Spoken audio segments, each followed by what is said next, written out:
Hi, my name is Stephen Poplack. I'm a professor of radiology and a breast imaging specialist at Stanford University.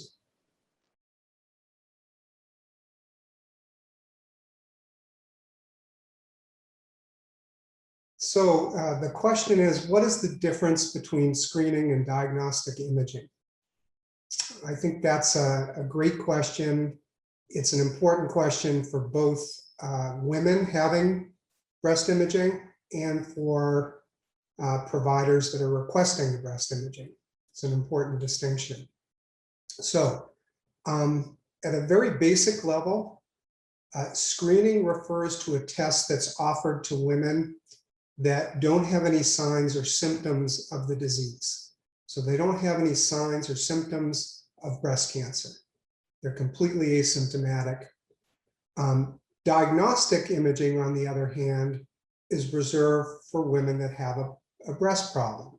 And that problem may be either a clinical problem, meaning a sign or symptom like a breast lump or nipple changes or skin changes on the breast, or it might be an imaging problem.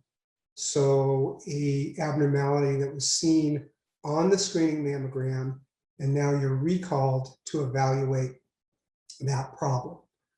It's a tailored exam as opposed to screening. So to expand on that a little bit, screening is a very standardized test, breast cancer screening with mammography. We do two standardized views, a top-down view and an angled side view, and that's to maximize the amount of breast tissue that we can see. Typically, you come into the facility, you have those standardized views, you leave the facility typically without results, and then you learn your results that following week. In contrast, diagnostic imaging is tailored to address a particular problem. So that breast lump or that imaging problem. The views are tailored to address that particular issue, so they're not necessarily standardized. You may have mammography, you may have ultrasound, you may have both mammography and ultrasound.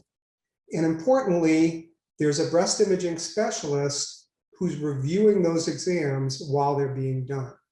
So there's a behind the scenes interaction between the technologist and the radiologist saying, yes, we have enough information based on these views, or no, we need to do additional mammogram or additional ultrasound. Also importantly, in the diagnostic setting, once the exam is completed, typically the radiologist will go over the result with you, the assessment and the recommendation. So you'll leave the facility knowing the result of that diagnostic imaging. Now, I want to take just a slightly deeper dive on screening because I think it's so important. There's some basic rules to screening for all medical screening tests. And the two most important rules are that the disease that we're screening for is common. So it's a public health problem. That's important because screening really only benefits people that have the problem. If you don't have the problem, then we're not going to find it and we're not going to benefit you. So it has to be common enough that it's worthwhile in a public health setting to do the test. Unfortunately, breast cancer is a very common disease.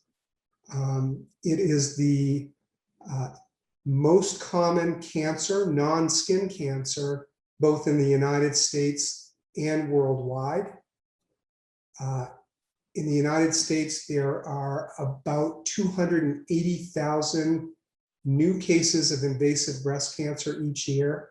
And unfortunately, about 40,000 women die from breast cancer each year. So it's a significant problem. The second kind of rule to screening is that we have to have an effective treatment when we detect or diagnose the disease early.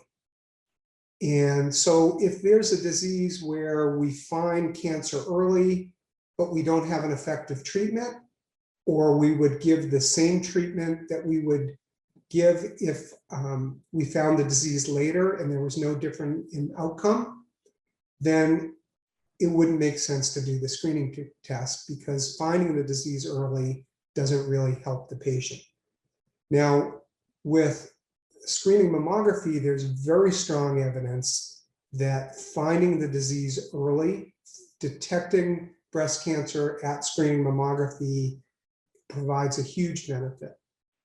Most importantly is a mortality benefit, so that if your breast cancer is found with screening, you're much less likely to die from breast cancer than if it came to light based on a sign or symptom of breast cancer. Breast cancer is probably the most studied of all medical screening tests. Back beginning in the mid-70s until the early 2000s, there have been what we call randomized control trials that have occurred in Europe, Canada, and the United States.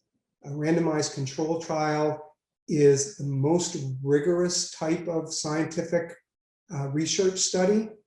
And in that study, you're either randomized to have the test or to not have the test. So in this case, to have screening mammography or to not have it. And when we look at the results of the randomized control trials, there's about a 20% mortality reduction or decrease in the chance of dying from breast cancer in the group assigned to screening mammography. But that's only really part of the answer, or part of the data, because there have been observational studies more recently with more modern technology that demonstrate a much higher mortality benefit of about 40% from having screening mammography. Part of the difference is when you have a randomized trial, you're assigned to one group or the other, and whatever outcome you have is based on the group that you were assigned to. So there were women who were assigned to having mammography who never had it. And there were women assigned to not having mammography who ended up having a mammogram. So that tends to dilute the results. So as I said, observational studies show about a 40% reduction in breast cancer death, whereas the randomized control trials show about a 20% reduction in breast cancer death. Interestingly, if you look at breast cancer death rates, our national statistics from 1989 to 2017, there's been about a 40% reduction in breast cancer death. And that's the time period that mirrors the common use of mammography.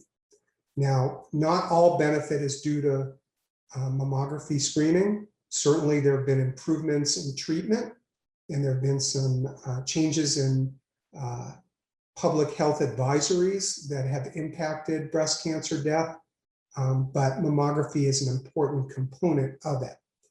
The other part to that is not just considering dying from breast cancer, but when your breast cancer is detected with screening mammography, you're much less likely to need aggressive treatment. So you're much less likely to need a mastectomy, and you're much less likely to need chemotherapy. So those are important, what we consider lesser benefits from doing screening mammography. So to kind of summarize, screening is for asymptomatic women, don't have signs of or symptoms of breast cancer, and diagnostic imaging is to address a particular problem, either something that is felt or seen on the breast or an imaging problem. One last thing about diagnostic mammography, in the setting of an abnormal screening mammogram, because I know it's a very anxiety-provoking experience to have a screening mammogram and then to be informed that you have a potential problem and need to come back for diagnostic imaging. I just wanted to emphasize that only about 20% of women who come back to diagnostic imaging in that set of circumstances, a recall from screening, actually get recommended for biopsy. So about 80% of women don't require a biopsy.